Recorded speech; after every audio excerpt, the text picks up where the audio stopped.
Alright, welcome back to the Vancouver expansion. We've got the Phoenix Suns, and the rest of the season is going to be done.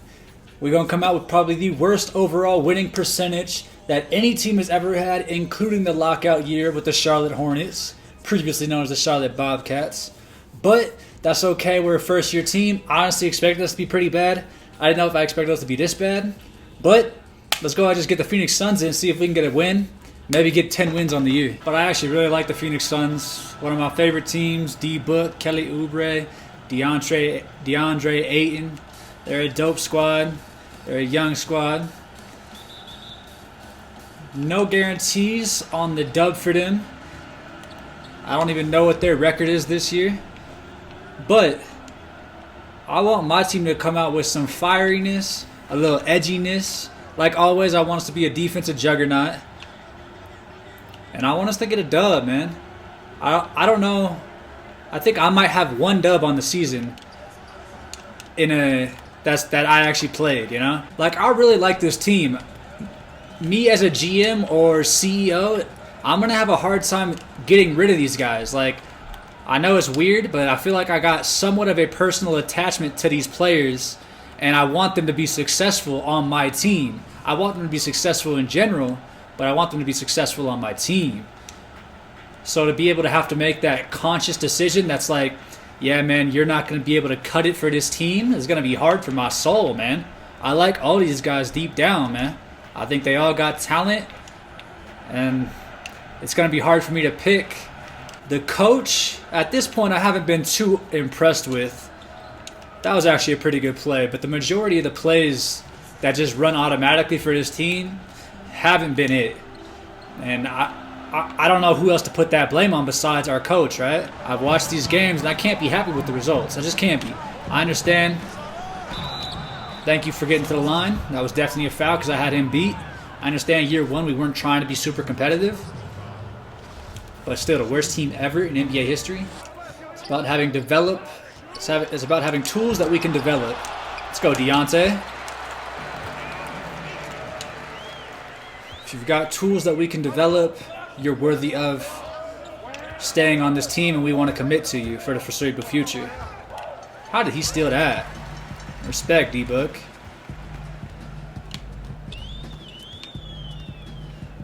I got Rubio locked down. DeAndre Ayton. I don't know why I want to keep calling him Deontay.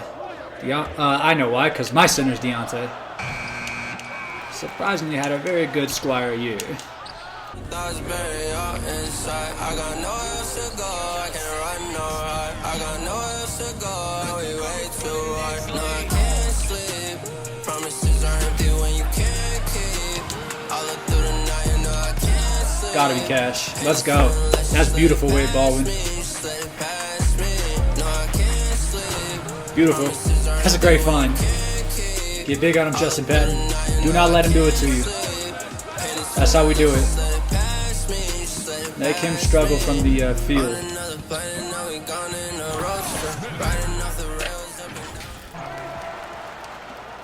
Take that shot. Little. If you're going to be effective on the court truly, I need you to be able to knock those down, bro. A mid-range shot like that's open. I understand probably both of us rushed it. Didn't expect us to be open. But we got to knock them down either way. 25-22, about to be the end of the first quarter. We have got a game. Devin Booker with a perfect, though. That's tough, bro.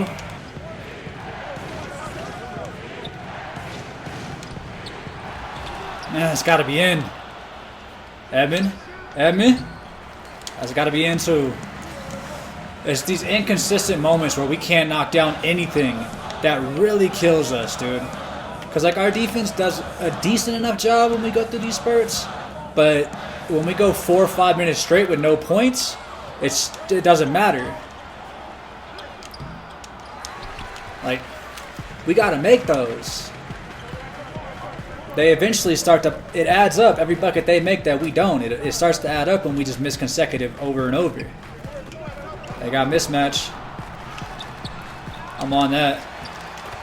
Aaron Baines right back up with it. See, like, even if we have good defense and they start making buckets every once in a while, it's just not good enough. I've been trying not to deep end. I don't think you wanna give me a reason. I've been trying not to go off the deep end. I don't think you wanna give me.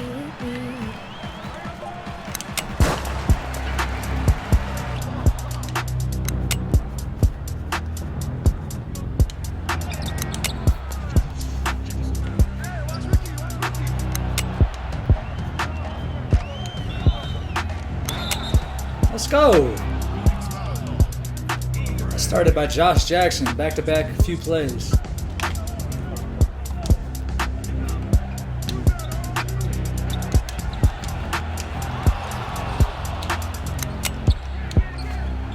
Let's go, Josh Jackson.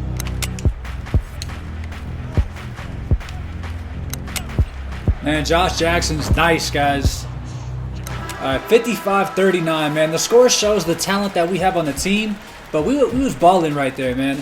And it started by him. He led the way, Josh Jackson.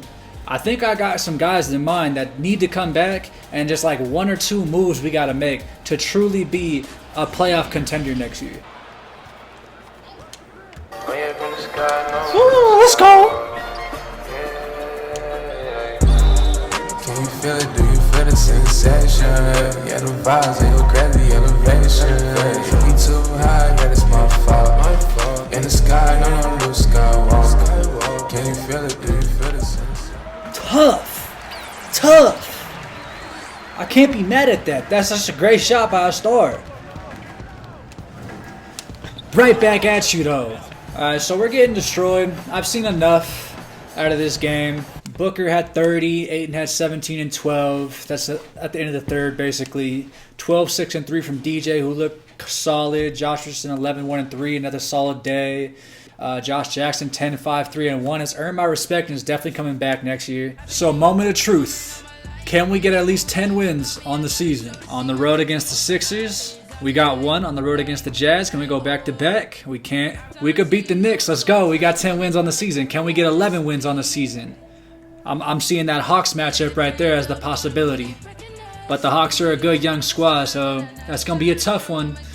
Pacers are possible. They're a tough little grimy team. We got to win against the Pacers, 11-69 right now.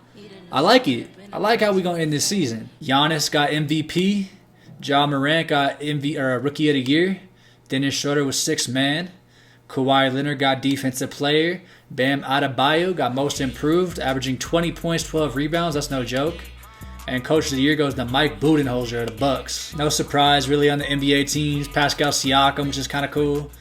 Everything else pretty much to be expected. Trae Young getting 3rd team. That's pretty nice. So our stats to end the year, we had Josh Richardson, Josh Jackson, and Terrence Ross all finished with 12 points per game. Interesting. I like those 3. Justin Patton had 10 points off the bench all year, so that's really interesting. Maybe he can get the starting job for next year. So the 1 versus 8 seed was the Clippers against Houston, and the Clippers advanced 4-1. Golden State against Dallas in the 4-5. Golden State wins it in 6, 4-2. Denver got the number 3 seed, but got swept by Portland, who's on the upset, 4-0. And then the Lakers got the number 2 seed, and Phoenix actually made the playoffs this year, but lost in 6 to the Lakers. Then on the other side of the bracket, you got Atlanta getting the 8 seed, and we're a tough 8 seed going 7 games against Milwaukee and Giannis. Boston against Philly at the 4-5 spot. Ended up Philly getting the win in 6 games.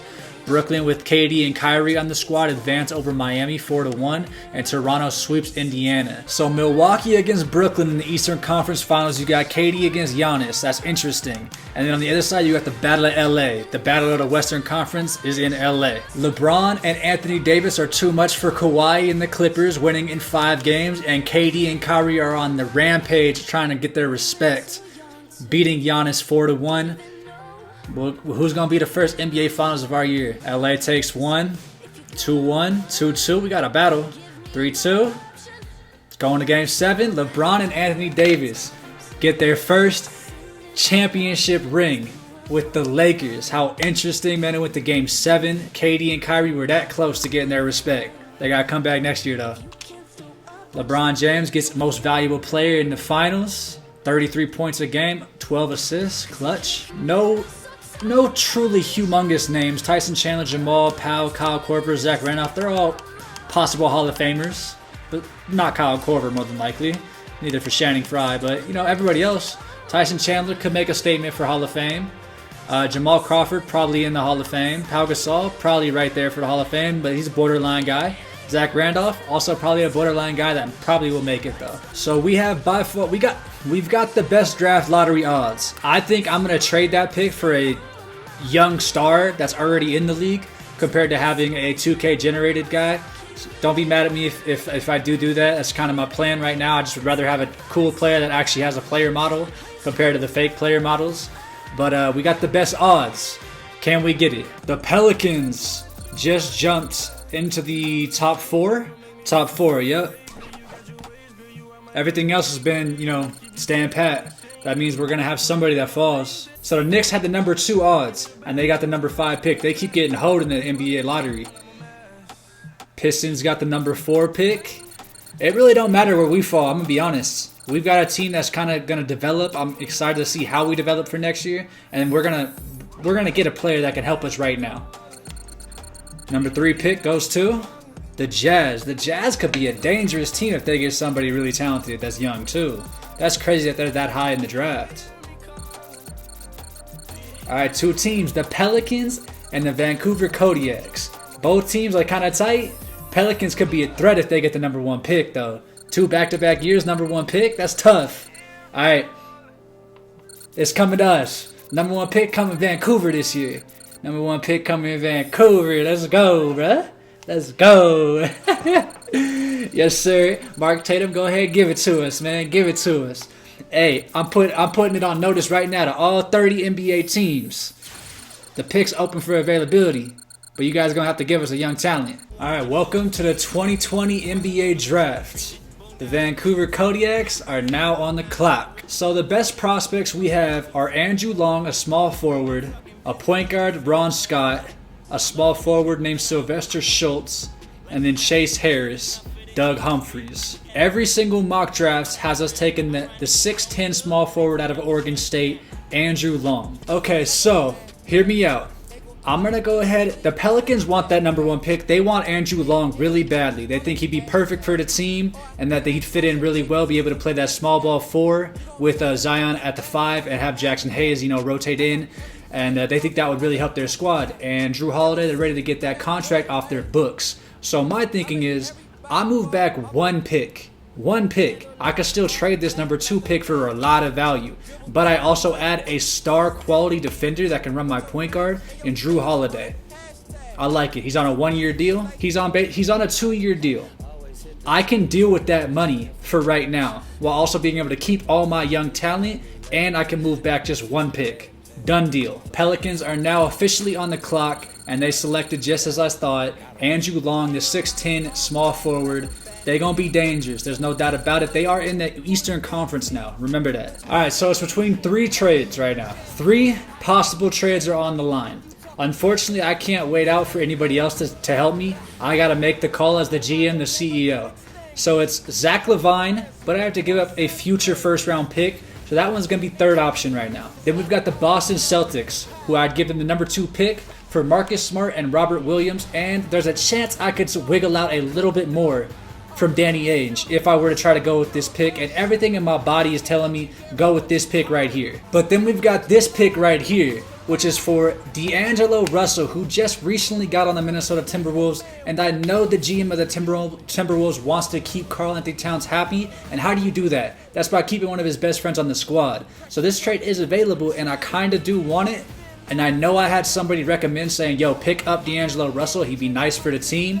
So I'm thinking real hard on it. I really am. With that being said, though, I know I've said from the start I want to develop this team and go with a defense-first mentality, that grit and grind back in Vancouver type. So I want to see if I can wiggle out something else from Danny Ainge for this number 2 pick. Because that's great value for Danny Ainge. He going to get a steal if he does this pick.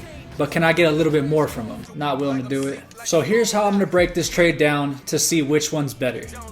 For this one, I'm giving up, I would get 5.5 stars in return for 5.5. So that's technically even, right? Compared to this one, I'm giving up only 4 stars for 5.5. Technically, that would seem better. I do need a backup for DJ Wilson. And I want a defensive squad, man. This might be the wrong decision. It really might be. But I'm going to go with Marcus Smart and Robert Williams on this squad.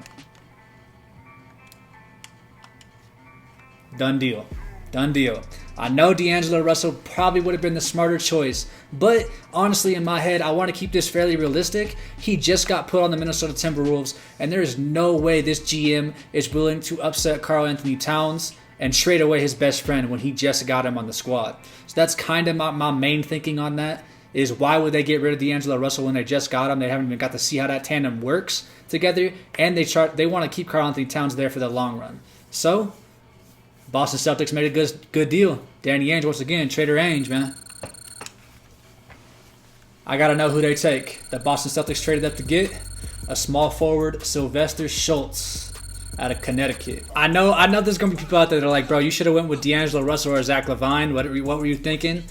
But like I said, man, I don't know if I really see either of those teams wanting to break away from those guys just yet with where they're at in their career for them at this point in time. And I think Danny Ainge would have been all over that trade right off the bat, like without a doubt. It's trader Danny Ainge, so it made a lot of sense to me in my head to keep it fairly realistic and don't break the the realism of it, because you really can when it comes to trades like on that. And I didn't want to do that. And like I said, man, I want to build this team from the defense up. If we can play solid defense, hold these teams to under 100, I think I can figure out this offense as long as I stay committed to it. And then looking at the lineup for at least the start of the year, it's going to be Drew Holiday, Josh Richardson, Josh Jackson, DJ Wilson, and Justin Patton. So sticking with kind of the guys that had earned my respect and earned, a chance to really develop on this team from last year. With Drew Holiday, finally, we got a point guard that could actually run the point pretty well. And then our backups, we've got 80 overalls that are backing us up, and Deontay Davis was a really surprise for us last year. So it's going to be interesting to see how this unit can do. As for the young talent, I'm going to try to get you guys some action, but we got a lot more talent on the team this year. Some of you guys looked pretty good last year, but you didn't do enough to really, earn that overall prospect, that guy that looks like he can do it all right now, like Josh Jackson did, and our bigs did. So the minutes are going to come less often for you guys, but you guys are still guys I want to develop. Now the team, I'm not going to lie, man. There's going to be people out there that look at this team and be like, no, that's still a bottom of the league team. I think you're wrong. I think this team going to come out with the right mindset and know that we're not tanking, know that we're not already so far behind on the race to the playoffs that it's over with. We're going to come out with we're going to be tough, man. I think we're going to be tough, and I'm going to have fun with this year.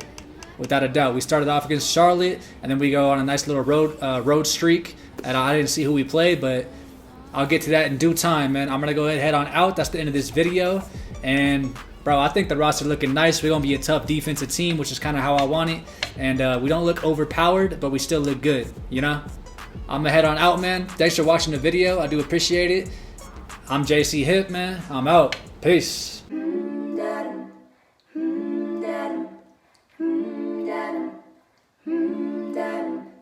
Da da